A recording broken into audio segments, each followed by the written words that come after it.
মারামারি দাদুর সাথে। দাদু ধনিয়া পাতা দেবে না, আর তোজো এখানে জোর করে ধনিয়া পাতা নেবে।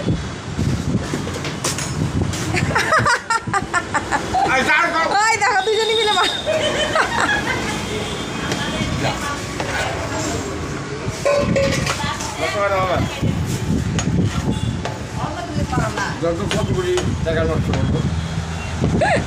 তোজো হাসি আমার মুচকি মুচকি। স্কুল যাওয়ার আগে দোকানে যদি একটু তাড়াতাড়ি আসে তাহলে ওর দুষ্টুমি অত্যাচারের শেষ নেই। দেখো আজকে শুরু করে দিয়েছে ধনিয়া পাতা নিয়ে। তো ধনিয়া পাতা ওর লাগবে, আর দাদু ধনিয়া পাতা দেবে না, কারণ ধনিয়া পাতার প্রচুর দাম, শাকসবজিরই অনেকটা দাম এখন, তাই ও নষ্ট করবে, কারণ ও তো আর রেখে দেবে না, সেজন্য দাদু ওকে দিতে চাচ্ছে না, আর ওর লাগবে।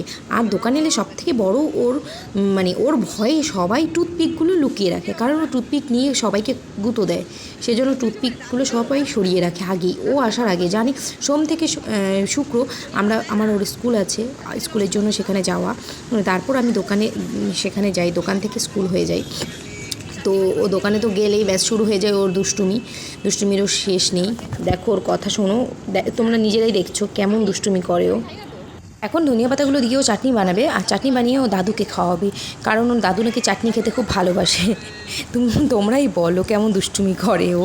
তোজোর কাণ্ড দেখে সবাই হেসেই যাচ্ছে।